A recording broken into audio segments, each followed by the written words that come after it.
Hai Pams, saya Karina Aulia Marani dari tim jurnalis SMK Negeri 1 Malang. Kali ini kita kembali di konten Impas, informasi menarik penting andalan sekolah. Nah, kali ini teman-teman saya tidak sendiri ya, saya ditemani oleh Pak Asrofi. Assalamualaikum Pak Asrofi, bagaimana kabarnya? Baik. Waalaikumsalam warahmatullahi wabarakatuh. Sehat. Bisa duduk di sini sehat dong? Ya. Ya, oke. Alhamdulillah ya Pak. Nah, kali ini saya akan menanyakan beberapa hal tentang PKL ya Pak. Kalau saya tanya tentang apa sih itu PKL, kan pasti artinya itu praktek kerja lapangan ya Pak. Ya, oke. Nah, kalau manfaatnya PKL itu apa sih Pak? Manfaatnya PKL banyak banget. Justru sebenarnya ujung dari sekolah SMK itu adalah di PKL. Begitu. Kenapa kok begitu? Justru di PKL ini siswa itu dituntut belajar kerja di sana, budaya industri, kebiasaan industri. Ya. Karena apa? Salah satu hal yang lemah di alumni SMK itu apa? Satu, mereka tidak pede banget gitu. Satu, tidak pede. Yang kedua, mereka masih bingung ketika kerja itu apa yang harus dilaksanakan gitu. Jadi PKL itu adalah sebuah area, sebuah media untuk membiasakan siswa ya, biar dia tahu persis budaya industri seperti apa yang harus dia lakukan di industri. Itu yang terpenting di situ malah. Jadi bukan bersifat teori, enggak, lebih ke praktis begitu. Gitu kira-kira. Ya. Baik Pak, kalau gimana sih caranya supaya PKL ini sesuai dengan tujuannya, caranya? Oh gitu. Agar PKL sesuai dengan tujuannya. Maksudnya kira-kira Anda ragu ya, PKL ini kok tidak sesuai seperti tujuan, biasanya gitulah. Makanya perlu ditanyakan saya gitu. Iya. Oke. Paham. Saya paham sekali maksudnya ya. Biasanya PKL itu hanya sekedar menggugurkan kewajiban. Betul nggak? Ayo. Mungkin Iya, yang benar. ada di sini menggugurkan kewajiban, yang penting ya datang aja, masuk pagi, pulang sore. Iya. Nggak begitu sebenarnya. Gitu loh. Nah, bagaimana agar sesuai dengan tujuan? Yang pertama, IDUKA kita datangkan ke sekolah. Jadi pasti sebelum kegiatan PKL itu pasti nanti IDUKA kita hadirkan ke sekolah untuk melakukan sinkronisasi. Apa saja yang harus dibimbingkan pada saat PKL. Satu, misalnya budaya kerja. Yang kedua adalah karakter kerja. Karakter kerja itu target capaian. Karena tidak banyak alumni yang punya capaian target ketika kerja. Banyak dari alumni yang berpikir ketika kerja dia mendapatkan apa. Padahal salah itu.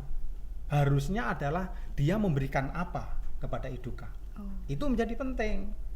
Begitu, sehingga mesti harus ada tahapannya sinkronisasi dulu, itu yang pertama. Setelah sinkronisasi pasti monitoring, pasti apakah hasil sinkronisasi antara harapan sekolah dengan yang harus diajarkan di IDUKA itu cocok atau tidak. Itu harus ada monitoring. Nah, sekarang mungkin pertanyaan berikutnya ya, saya tanya sendiri ya. Mungkin yang belum terbersit pada diri Anda mungkin. Iya, Nah, Pak, kayak kemarin pandemi gimana cara monitoringnya? Nah, kemarin memang itu menjadi kendala. Karena apa? Bagaimana PKL dilakukan secara offline? Iya. Kemarin lebih banyak online. Coba Iya. bayangkan. Sehingga sebenarnya sedang kita rancang ya untuk mempersiapkan berbagai kondisi yang ada. Kita sedang siapkan sebuah aplikasi nanti yang akan digunakan untuk melakukan monitoring siswa maupun IDUKA. Jadi siswa akan kelihatan nanti posisi di mana, kan berdasarkan HP-nya. Iya. HP dibawa kemana itu terdetek nanti di mana. Itu nanti akan kita benahi ke arah sana. Begitu kira-kira. Kan tadi Pak Asrofi itu menyebutkan IDUKA. Nah, mungkin teman-teman di rumah ini nggak tahu IDUKA itu apa Pak? IDUKA itu industri, dunia usaha dan kerja. Nah, itu IDUKA. Itu bolak-balik ganti nama. Dulu IDUKA, pernah juga DUDIKA. DUDIKA itu apa? Ya sama. Dunia usaha dan dunia kerja. Nah, sama aja. Begitu. Kalau penanganan sekolah terhadap siswa yang bermasalah saat PKL itu bagaimana Pak? Kalau ada masalah begitu, Iya. pasti akan kita telusuri. Siswa gagal PKL itu ada beberapa kemungkinan. Yang pertama, tidak cocok PKL. sama kompetensinya, kan gitu. Jadi sebenarnya misalnya nih ada anak TKJ, PKL-nya bener di TKJ, tapi bisa jadi anak TKJ ini lebih suka yang masuk ke arah desain. Makanya harusnya itu pemetaan dilakukan secara benar. Makanya ketika ada masalah kita istilahnya kita cari permasalahannya apa. Kalau memang itu permasalahan karena kita tidak cocokkan. Passion saya itu anak TKJ, tapi saya sukanya desain. Mestinya nanti ya dia tempatnya di IDUKA yang bergerak dalam bidang desain. Ketika anak TKJ nanti misalnya sukanya itu masalah jaringan, ya kita carikan IDUKA yang bergerak dalam bidang jaringan. Dengan begitu saya jamin pasti kerasan. Gitu aja. Nah, kalau persoalannya tidak pernah masuk misalnya, itu harus kita telusuri. Dari situ tidak nemu. Kita telusuri sampai ke keluarganya. Keluarga support enggak. Karena prinsipnya gini, PKL itu memang betul-betul harus ada support dari keluarga, betul. Kenapa itu perlu saya katakan? Kadang-kadang jauh dikit ke Pasuruan gitu aja, nggak mau berangkat. Iya, orang tua nggak boleh, kan jauh dari rumah. Pasuruan aja kok jauh loh gitu loh. Terus itu belum nanti gimana ketika kerja juga begitu rata-rata. Ketika ditawarin pekerjaan di Jawa Tengah, di Jakarta, rata-rata mereka nggak berangkat.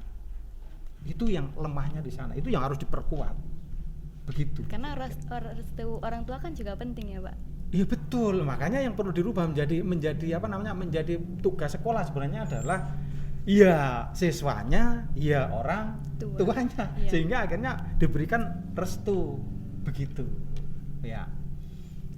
Kan tadi salah satu alasannya siswanya bermasalah itu kan dari tempat PKL. Nah, cara sekolah untuk memilih tempat PKL setiap siswa itu bagaimana? Yang pertama, kita petakan IDUKA dulu, bergerak dalam bidang apa. Satu. Yang kedua adalah sebelum berangkat itu kita berikan kuis nanti kepada siswa. Kita kasih pilihan, Anda jurusan TKJ tapi senang Anda di mana? Suka Anda di mana? Iya, boleh. Oh, saya suka di desain grafis, maka kan kita cocokkan dengan desain grafis. Itu semaksimal mungkin harus seperti itu gitu loh. Tapi masalah yang terjadi adalah anak PKL itu berdasarkan teman. Koncoku ndek kono aku melu. Ngikut teman. Ya, ngikut teman itu yang mestinya jangan sampai seperti itu. Belajarlah mandiri. Sukanya Mbak, ya sudah itu disampaikan. Biar cocok, biar enjoy, biar senang gitu. Apakah siswa itu boleh merekomendasikan sendiri tempat PKL-nya? Ya boleh lah, tapi kan ya ada yang bukan merekom loh, gimana? Siswa mengusulkan kepada sekolah gitu maksudnya. Kemudian apakah pasti direkom? Kita lihat dulu bagaimana track record IDUKA itu sebelumnya. Gitu. Kalau IDUKA itu hanya menggugurkan kewajiban, kemudian justru anak TKJ kadang-kadang yang cewek ini misalnya ketika di IDUKA yang utama malah suruh ngepel, bikinkan kopi, fotokopi. Nah, yang tidak cocok.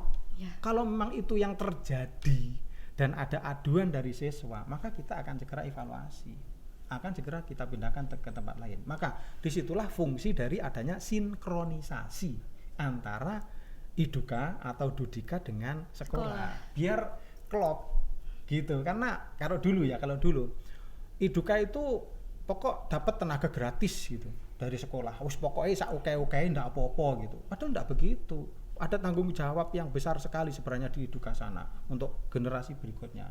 Harusnya mereka ambil bagian dalam ikut mencerdaskan, ikut membentuk mindset anak-anak yang PKL di sana. Harusnya begitu. Jadi itu menjadi tanggung jawab bersama. Nggak sembarangan kasih tugas itu ya, Pak?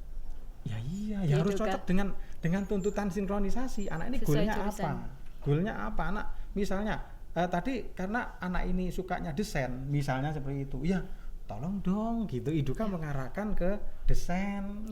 Jangan yang lain gitu. Kenapa? Kan sekarang istilahnya apa? Pendidikan yang memerdekakan ya. Betul ya? Jadi merdeka belajar begitu. Ya bebas. Jadi konsep sekarang belajar itu sebisa mungkin sesuaikan dengan dia itu suka apa. Dia itu passionnya di mana. Karena ketika kita belajar sesuai dengan passion kita, pasti kita senang. Iya, benar. Kalau bertolak belakang, pasti kita tersiksa. Contoh sekolah. Sekolah itu kalau Anda tidak suka bahasa Inggris, tugasnya bahasa Inggris, ndak karu-karuan. Pasti sekolah malas. Ya benar. Sukanya matematika, pas pelajaran matematika seneng. Jadi apa yang harus dilakukan sebenarnya? Bahasa Inggris tetap diberikan sesuai dengan standarnya aja. Tetapi harus di-up, di-tune ya terkait dengan apa yang Anda suka. Itu sebenarnya pola-pola seperti itu. Jadi tidak ada lagi siswa itu harapan pemerintah ya. Tidak ada lagi yang berangkat ke sekolah itu dengan penuh dengan rasa takut. Berangkat PKL, takut karena saya sukanya desain, tapi kenapa saya ada di jaringan, saya nggak ngerti dan nggak suka. Nggak bisa seperti itu. Begitu. Baik Pak, untuk selanjutnya kalau saya kan sebagai siswa kelas 11 ya Pak. Oh, kelas 11. Iya. Nah, setahu saya itu siswanya itu biasanya SMK itu PKL-nya kelas 2 ya, kelas 11, semester 2. Nah, ya. kali ini kenapa kok kelas 3 gitu? Iya. Padahal Anda sudah nunggu-nunggu kapan Iya. PKL-nya gitu. Dari semester 1. Yang ditunggu berikutnya, angen-angennya kapan PKL-nya, terus berangkatnya diantar pacarnya, pulang dijemput gitu. Gitu ya? Iya. Oh iya betul, udah punya pacar lagi. Enggak benar. Oke, itu gini. Konsepnya sebenarnya gini. Yang pertama, ketika PKL dilakukan di kelas 2, ya, yang pertama dari sisi pembekalan dan tingkat kedewasaan dari siswa masih kurang. Itu yang pertama. Yang kedua adalah setelah selesai PKL 6 bulan masih harus sekolah lagi. Masih harus masuk sekolah. Padahal Dudika itu seringkali ngebet segera anak yang PKL tadi bekerja di tempat itu. Terlalu jauh karena balik lagi ke sekolah, belajar lagi 1 tahun. Setelah itu baru direkrut. Padahal kemungkinan besar jeda 1 tahun, 6 bulan sampai 1 tahun udah berubah pikiran dari si anak. Betul nggak? Iya. Mungkin dari pengen kerja berubah jadi pengen kuliah. Iya. Bahkan barangkali pengen jadi nikah. Waduh. Barangkali gitu. Terus kalau kelas 3 itu nanti gini skenario-nya. Kelas 3 di semester 5. Harapannya apa? Harapannya satu, anak lebih matang. Tanggung jawab ke tingkat keberjalanan lebih tinggi. Udah tahu saya tuh nanti setelah lulus mau jadi apa. Satu. Yang kedua adalah ketika ada Eduka yang mau rekrut, kan tidak perlu lagi balik sekolah. Langsung kan? Paling-paling ke sekolah hanya tinggal ujian. Iya, ujian. Nah, sehingga jarak antara PKL dengan kebekerjaan anak itu enggak jauh. Jadi harapannya itu adalah semua siswa yang PKL setelah lulus itu bisa direkrut oleh Dudika atau itu harapannya. Kenapa kelas 3-nya seperti itu? Gitu. Makanya tentunya nanti skenario pembelajaran jadi berubah. Banyak mata pelajaran, banyak kompetensi yang harus disampaikan maju, pemadatan di depan. Pemadatan di sebelum PKL. Pas PKL ya tinggal PKL aja, fokus mencari kerja, fokus menunjukkan kompetensi, fokus mengasah diri dia untuk lanjut kerja di Eduka tadi atau berwirausaha. Gitu aja maksudnya. Ya. Tadi kan Pak Surafi menyebutkan kalau waktu PKL sama belajarnya, ya kan selama 6 bulan itu bagaimana sih caranya dengan kegiatan belajarnya itu bagaimana? Oh, kan sekarang era online. Gampang kan? Jadi tinggal belajarnya kasih online. Iya. Dan sebenarnya realnya, idealnya harusnya tugas-tugas yang diberikan pada saat PKL itu harusnya nanti masih terkait dengan kegiatan PKL. Kan sekarang yang menjadi problem, yang ketakutan luar biasa, waduh PKL, waduh tugas bahasa Indonesia, waduh matematika bahasa Inggris ini belum mengerjakan, tugas PKL belum, itu kan masalahnya double. Nah harapannya biar enjoy PKL-nya, sekolahnya seneng ya, nanti ke depan mestinya semua tugas itu terkait dengan kegiatan PKL. Misal kalau bahasa Inggris ya bikin aja, misalnya tugasnya bikin surat penawaran dalam bentuk bahasa Inggris terkait dengan PKL. Seneng pasti dia bisa tanya-tanya ke yang punya, Pak kita mau ada penawaran kemana, coba saya bantu belajar membuat surat, jadi ada manfaatnya, betul nggak? Iya, Kan betul. Biasanya yang terbayang mesti mungkin ada yang kelas 3, yang kelas 2 itu kan terbayang kan, PKL belum tugas PKL, belum lagi Bapak Ibu guru sakmono bane banyak banget tugasnya aja, tiap guru sehari 1, kapan ngerjakan itu kan persoalan. Nanti akan seperti itu, mestinya seperti itu, dan itu harus kita sosialisasikan betul-betul kepada Bapak Ibu guru yang ada di sekolah biar match gitu aja gitu kira-kira. Baik Pak, untuk pertanyaan terakhir, tips dan triknya buat siswa saat menjalankan PKL itu seperti apa? Tip and triknya. Ya. Tergantung. Pertanyaan saya tanya balik ya. Ini maksudnya tip and trick biar dapat nilai bagus, ataukah tip and trick biar setelah PKL langsung bisa mandiri dan dapat kerja? Mana yang dimaksud? Dua-duanya. Supaya nilainya bagus ya. Susah ini kalau dua-duanya.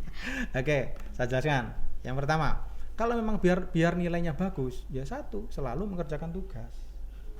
Satu, yang kedua, selalu komunikasi dengan Bapak Ibu guru. Jadi kita tuh apalagi sekarang kan era 5.0, di anak tambahan era society 5.0. Society itu kan lebih ke komunikasi. Iya. Nah, salah satu, mumpung saya ingat ini, salah satu kelemahan dari alumni SMK itu adalah masalah komunikasi. Padahal harusnya alumni SMK itu jago dalam komunikasi, jago dalam hal menjual diri, bukan dalam hal yang negatif loh ya. Jago dalam menjual kompetensi dia seperti apa, dan itu tidak mudah gitu loh. Oke, saya kembali lagi. Jadi satu, komunikasilah dengan Bapak Ibu gurunya, itu harus. Yang kedua, selalu kerjakan tugasnya, sesulit apapun kerjakan saja sebisanya. Kewajiban. Kerjakan aja dulu sebisanya.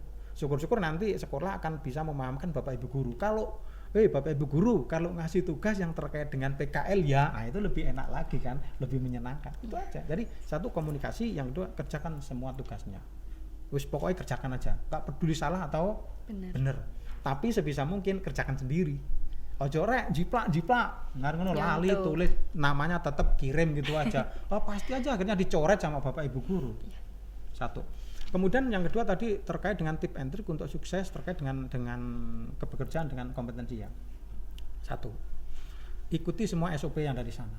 Seperti aturan mainnya seperti apa. Satu. Yang kedua adalah jangan pernah Anda menunggu perintah dari tempat PKL. Cari dong kegiatan sendiri. Tanya, kalau lama kok enggak dikasih tugas, jangan bingung, tanya. Mas Bro, kalau masih muda ya, Mas Bro bos gitu misalnya. Kira-kira apa yang bisa saya bantu? Itu kalau Anda bingung. Berikutnya adalah tetapkan target capaian. Misalnya, ini Dudika bergerak dalam hal desain. Ya Anda bikin jadi desain. Targetnya apa yang diinginkan? Apa yang diinginkan oleh Iduka? Anda harus menetapkan target capaian sendiri. Saya harus bisa bikin ini, harus bisa. Jadi gini prinsipnya. Satu, kalau pengen sukses PKL itu sebagai ajang untuk kemandirian. Jangan hanya membuat PKL sebagai untuk menggugurkan kewajiban. Kan wis PKL, sing penting KKM. Dapat apa Anda? Gitu. Jadi targetnya itu. Komunikasi saya tekankan lagi. Komunikasi yang baik dengan pimpinan tempat Dudika. Kemudian setiap ada kesempatan Anda dikirim ke dalam komunitas tertentu terkait dengan tempat Dudika, tolong itu manfaatkan betul. Cari kenalan, komunikasi yang baik dan lain-lain. Dengan begitu apa? Anda akan banyak dikenal orang. Karena apa? Satu kata yang perlu saya sampaikan. Kunci sukses itu adalah masalah komunikasi. Ketika Anda tidak bisa komunikasi, sukses itu akan jauh dari Anda. Maka kuatkan cara komunikasi Anda. Kuatkan cara komunikasi dengan orang lain. Gitu. Baik Pak Asrofi, terima kasih atas informasinya. Jadi teman-teman kelas 11 ini bisa tahu kalau PKL itu bagaimana. Nah, saya mau kasih satu informasi nih Pak. Ini kan kita punya salah satu produk digital printing yang biasanya kan kalau habis puasa lebaran, bagi-bagi parcel ya Pak. Nah ini bisa Bapak gunakan buat cetak foto Bapak, cetak foto anak juga bisa. Jadi ini produknya siapa ini? Media Official ya? Iya. Ini apa yang kantornya di bagian belakang itu? Iya. Betul ya? Iya. Nah, terus ini Media Official ini apa aja yang dihasilkan? Biar saya nanti tahu lah apa yang produk-produk apa aja kira-kira yang dihasilkan oleh Media Official SMK Negeri 1 Malang. Ini kan bisa mug, bisa tote bag, kaos yang bisa dicetak. Oh begitu. Iya. Tapi customize ya, kita bisa pesen ya. Iya. Berarti tidak harus dalam jumlah banyak. Iya. Pesen 1, 2, 3, 4, 5 bisa. gitu. Ya enggak bisa pesen setengah ya. Terus bisa. harganya gimana? Harganya bersaing enggak? Harganya kalau dibanding di luar, Anda bisa jamin itu lebih murah atau jujur lebih mahal? Ayo. Pasti lebih murah sih. Kok bisa pasti? Oke, ya haruslah dalam dunia persaingan ya kita harus bisa bekerja lebih efektif. Apalagi di sekolah itu harusnya lebih murah karena lebih ke prakteknya dari anak-anak. Iya kan? Listrik juga listriknya sekolah, Pak, kan gitu. Mestinya lebih murah kan gitu. Terus saya lihat di sana juga ada apa namanya kemarin ya, ada kaos yang digantung-gantung itu gambarnya macam-macam. Itu berarti bisa ya gambar saya dipajang? Bisa. Oh, berarti hari ini saya action di sini, kemudian saya pesan besok jadi bisa enggak? Bisa. Oh bisa, tapi nggak tahu ya harganya kena berapa, mahal apa enggak gitu ya. Oke. Ya bagus, harapan saya tentunya dengan hadirnya ini tadi yang udah dikenalkan tadi, bagaimana ini bisa apa namanya dijadikan sebagai area praktek anak-anak kan begitu. Jadi jangan sampai ini sebagai media Bapak Ibu guru aja untuk praktek, tetapi lebih ke anak-anak harusnya nanti bisa memanfaatkan ini yang sudah Anda kenalkan tadi itu mestinya anak-anak yang ada di sini. Begitu ya? Iya. Ya. Makasih informasinya, nanti menjelang lebaran semoga ada rezeki nanti saya tak borong yang banyak gitu ya di media official ya. Ditunggu begitu ya, Pak. Iya. Terima kasih, Pak. Sebelum saya akhiri, saya ada satu quotes nih buat teman-teman. Jika kamu tak menemukan buku yang kamu cari di rak, maka tulislah sendiri. Saya Karina Aulia Maharani, pamit undur diri. Assalamualaikum warahmatullahi wabarakatuh. Salam Pamsa Gajah.